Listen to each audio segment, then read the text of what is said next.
புகைப்பிடிப்பது புற்றுநோயை உண்டாக்கும், உயிரைக் கொல்லும். மது அருந்துதல் உடல் நலத்திற்கு தீங்கு விளைவிக்கும். பாதுகாப்பாக இருப்பீர், மது அருந்திவிட்டு வாகனம் ஓட்டாதீர்.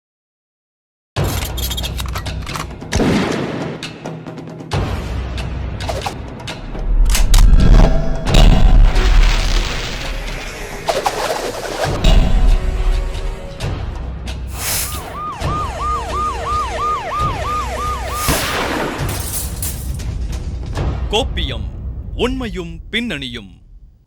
இன்னைக்கு திருமணமும் காதலும் பலருடைய வாழ்க்கையில பிரகாசமான எதிர்காலத்திற்கான திறவுகோலா இல்லாம உயிரை குடித்து நரகத்தில் தள்ளக்கூடிய பாச கயிறா மாறிட்டு இருக்கு அப்படிங்கிறத உணர்த்தும் விதமாக திருமணமாகி தேனிலவுக்காக சென்றவருக்கு மனைவியே இமனாக மாறிய சினிமாவை மிஞ்சக்கூடிய திகில் சம்பவத்தை இப்ப பார்க்கலாம். மத்திய பிரதேச மாநிலம் இந்தூரை சேர்ந்தவரான ராஜா ரகுவன்ஷி அதே பகுதியில் டிராவல்ஸ் நிறுவனம் ஒன்றை நடத்தி வருகிறார். கடந்த மாதம் 11ஆம் தேதி இவருக்கும் அதே ஊரை சேர்ந்த பிளைவுட் கடை நடத்தி வருபவரின் மகளான சோனம் என்பவருக்கும் தடபுடலாக திருமணம் நடந்து முடிந்தது. பின்னர் மன வாழ்க்கையை இனிமையாக தொடங்க நினைத்த புதுமண தம்பதிகள் இருவரும் தேனிலவிற்காக மேகாலயா மாநிலம் சோஹ்ராவிற்கு சென்றுள்ளனர். இந்நிலையில் ஓரிரு நாட்கள் கழிந்த நிலையில் புதுமண தம்பதிகளை பற்றி எந்தவிதமான தகவலும் இல்லாமல் திடீரென மாயமாகி உள்ளனர். இதனையடுத்து இரு மாநில போலீசிலும் அவர்கள் காணாமல் போனது குறித்து புகார் செய்யப்பட்டது. புகாரின் அடிப்படையில் சோஹ்ரா போலீசார் தனிப்படை அமைத்து புதுமண தம்பதிகளை தேடி வந்தனர்.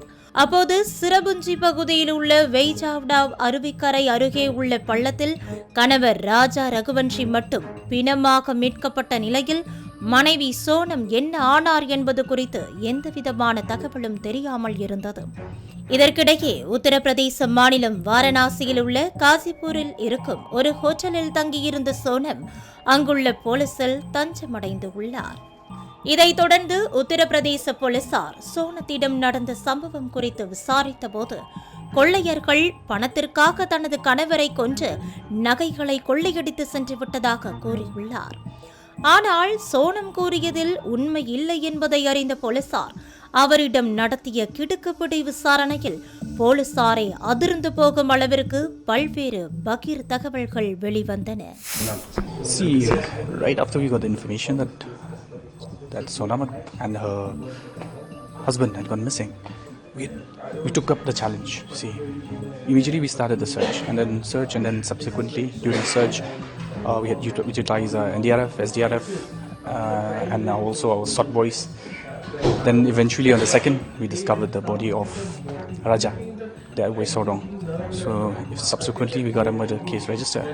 And actually the challenging case thing was first because of the terrain plus the weather condition, but eventually we were able to get that body, discover the body, register the murder case, and we initiated the investigation. Yeah. So per se, how many people has been arrested, and Sonam has also been caught up in the UP also. Right. So can say. Right. See, last night the operation started. We got 4 persons last night, and actually 3 persons we got last night, and later on Sonam came. She surrendered at Gazipur.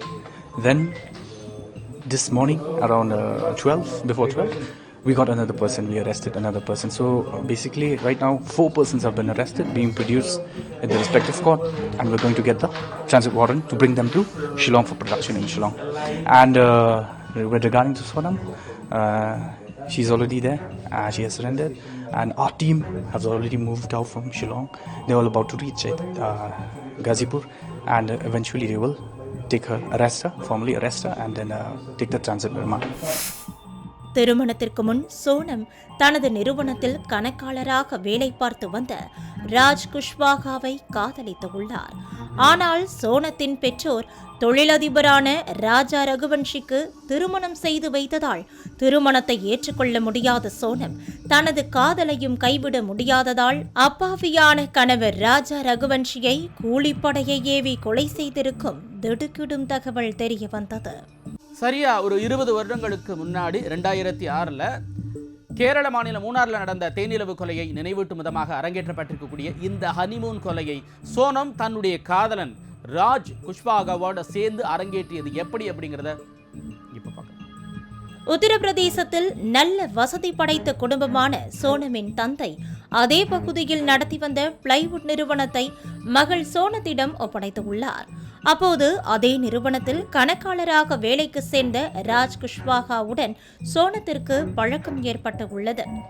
மிகவும் ஏழ்மையான குடும்பத்தை சேர்ந்த ராஜ் குஷ்வாகா சோனத்தை விட 3 வயது இளையவராக இருந்தும் கூட இருவரும் காதலித்து வந்துள்ளனர். பின்னர் இது குறித்து தகவல் அறிந்த சோனத்தின் தாய் உடனடியாக சோனத்திற்கு டிராவல்ஸ் நடத்தி வரும் ராஜா ரகுவன்ஷியுடன் திருமணம் செய்து வைக்க முடிவு செய்துள்ளார். ஆனால் இதற்கு சோனம் கடும் எதிர்ப்பு தெரிவித்ததோடு, என் விருப்பத்திற்கு மாறாக திருமணம் செய்து வைத்தால் நான் என்ன செய்வேன் என்பதை பொறுத்திருந்து பாருங்கள் என்று மிரட்டியுள்ளார். ஆனால் இதை பொருட்படுத்தாத சோனத்தின் தாய் காலப்போக்கில் எல்லாம் சரியாகிவிடும் என்று திருமணத்தையும் நடத்தியுள்ளார். ஆனால் திருமணத்தை ஏற்காத சோனத்தின் மனம் காதலன் ராஜ் குஷ்வாகாவை எப்படியும் கைப்பிடித்துவிட வேண்டும் என்று தீர்க்கமாக இருந்துள்ளார். ஆனால் இதற்கு இடையூறாக கணவர் ராஜா ரகுவன்ஷி இருந்ததால் அவரை தீர்த்து கட்ட திட்டம் போட்டுள்ளார். ஆனாலும் அதை வெளிக்காட்டிக் கொள்ளாமல் கொலையின் முதல் திட்டமாக மேகாலயாவிற்கு தேன்நிலவிற்கு செல்வதென்று முடிவெடுத்துள்ளனர். இதனையடுத்து ராஜ் குஷ்வாகாவிடம் பேசிய சோனம் தேன்நிலவிற்கு செல்லும் இடத்திலேயே வைத்து கணவரை தீர்த்து கட்ட கூலிப்படைக்கு 14 லட்சம் ரூபாய் கொடுத்துள்ளனர். இதனையடுத்து சோனத்தையும் ராஜா ரகுவன்ஷியையும் பின்தொடர்ந்து வந்த கூலிப்படையினர் சம்பவத்தன்று சோனம் புகைப்படம் எடுக்கலாம் என்று கூறி சிரபுஞ்சியில் கண்காணிப்பு கேமரா இல்லாத பகுதியான அருவிக்கு அழைத்து சென்றுள்ளார்.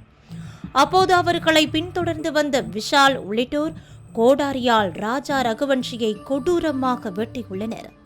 பின்னர் இரத்த வெள்ளத்தில் சரிந்து விழுந்து உயிருக்கு போராடி கொண்டிருந்த கணவர் ராஜா ரகுவன்ஷியை கூலிப்படையினருடன் சேர்ந்து சோனமும் அங்கிருந்த பள்ளத்தில் தூக்கி வீசிவிட்டு யாருக்கும் தெரியாமல் தப்பி சென்றுள்ளார் என்பது விசாரணையில் தெரிய வந்தது.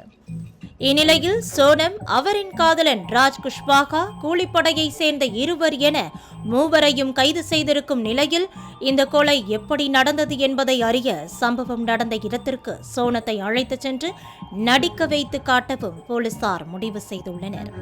கடந்த 20 வருடங்களுக்கு முன்பு 2006ஆம் ஆண்டு கேரள மாநிலம் மூணாறில் நடந்த தேன்நிலவு கொலையை நினைவூட்டும் விதமாக அரங்கேற்றப்பட்டிருக்கும் இந்த ஹனிமூன் கொலை நாட்டையே அதிர வைத்து உள்ளது.